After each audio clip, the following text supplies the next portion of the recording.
I'm going to talk to you today about Jacobson's functions, which is a framework by which we can describe sort of the different things that we do when we use language. What do I actually mean by that? Let's have a quick look here.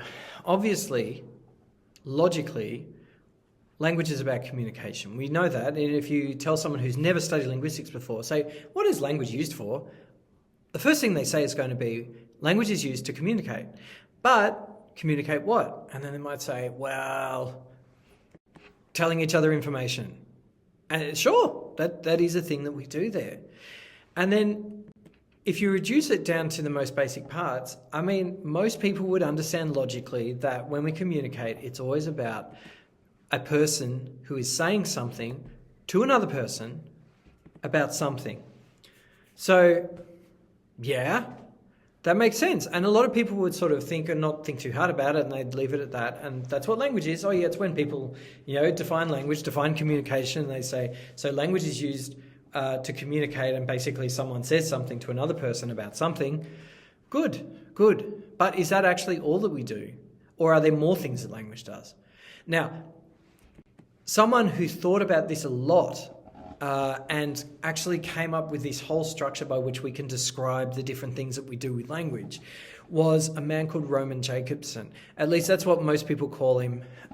He lived most of his life in America. He was actually originally from Russia, and so growing up, his name was Jakobson, which is how you say it in Russian. And this is a picture of him when he was an old man. And he lived a long time, and he wrote a lot about language. He also wrote a lot about poetry and literature and stuff like that, because his interest in language actually started with being really, really interested in super abstract poetry, where people would make these poems that were just made of words like neologisms that had no meaning. So just made up words that meant nothing, but they were just strings of letters that the poet thought sounded good together or something like that. And people making these poems that had no content, no meaning at all.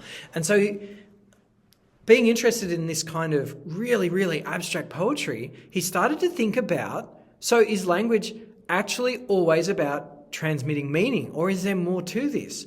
And kind of had this breakthrough idea, also based on some other linguists who'd had similar ideas, just based on the three things of, okay, we've got a person talking, a person listening, and their content. So he took that three-part model but said, no, there's more things that we're doing. It's not just about transmitting information.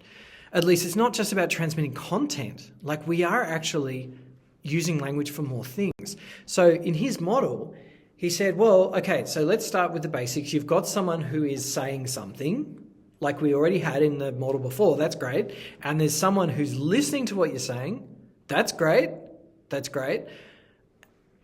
But what if the channel they're doing it through is not necessarily straight up thinking about the content? Maybe we have to think about it in terms of, one of the things we do with language is we make things sound pretty. Like, we choose particular words just because they might sound nice, or to do, playing with the language. Like, the whole time, even if it's something super simple, the whole time whenever we're talking or writing, we're making choices about what words we use.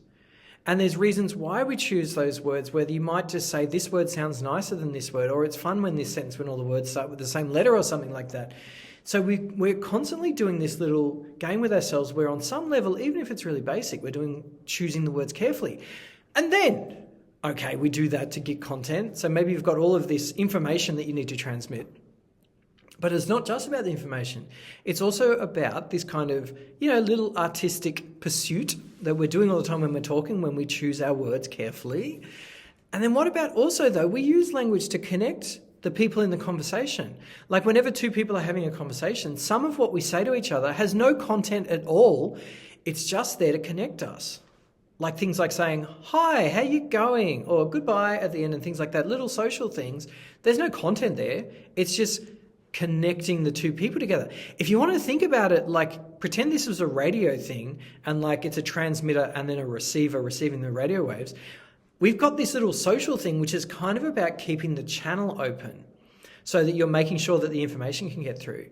And it's not even just saying the hello, hi, how are you, goodbye kind of greetings and stuff.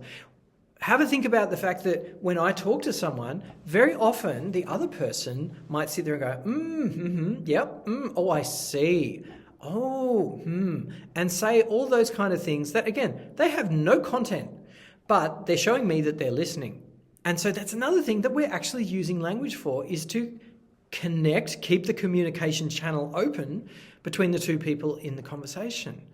And then maybe, here's something else we do. We use language to explain what the language is doing. So there's also a layer where you might have to explain what a word means, or you have to re-explain what you just said, or maybe you just have to state, this is what it is. Like these kind of things, like we're using all 6 of these things all the time.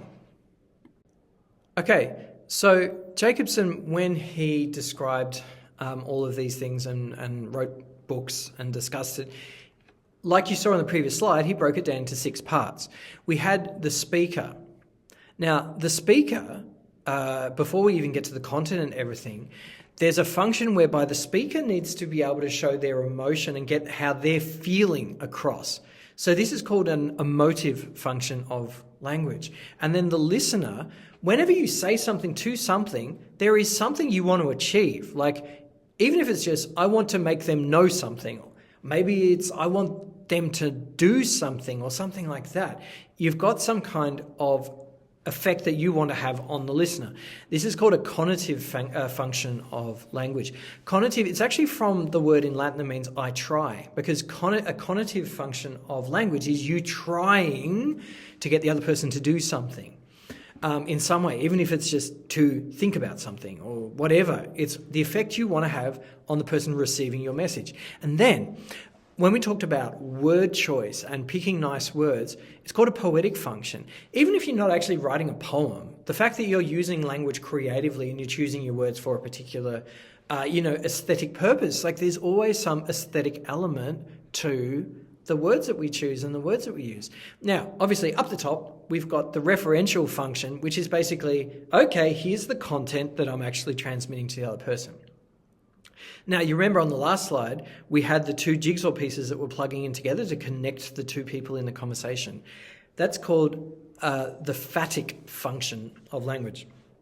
So basically, the phatic function, or anything that is phatic, it means any kind of use of language that is connecting the 2 people. So it's keeping the channel open so that communication can run smoothly and be as effective as possible. And then the last one, and you guys kind of know this word already, is metalinguistic, which is meta, when people use meta to mean something about itself. So metalinguistic is language talking about language. And this ranges all the way from explaining grammar, because obviously you already know the word metalanguage in terms of like, that's a noun, that's a verb. But we've also got a metalinguistic function, which could be something like, this is the weather report for today, July the 7th. And then you go on to telling them all the information, which would be the referential function. So, or maybe it's like you're explaining a word you just used or explaining a phrase you just used. Language about language. Okay, now, let's have a look just to recap each individually. So we have the referential function, which is all about content. Tell the other person information. What is the context? What is the content of our communication? We've got the poetic function, which is basically however we are creatively using language to make it sound nice, to make it sound bad if that's what it needs to do. But however we're choosing our words creatively for whatever we're doing. It doesn't have to mean I'm writing poetry. Okay, well it can, but it doesn't have to be just that. And then the phatic function is however we're using language to connect the person talking to the person listening. How are we maintaining the social connection in the conversation so that the communication can happen? And then the emotive function, you know what emotions are, but more to the point, it's emotive from the point of view of the person speaking. How do we use our language to explain? How does the speaker explain their feelings? And then the last one, the conative function, is how do you get the listener to do what it is you want them to do, whatever that could be, even if you just want them to understand something. Alrighty. The last thing is the metalinguistic function, which, like I said, is when you've got language talking about language. We're going to talk a lot more about this in class later on.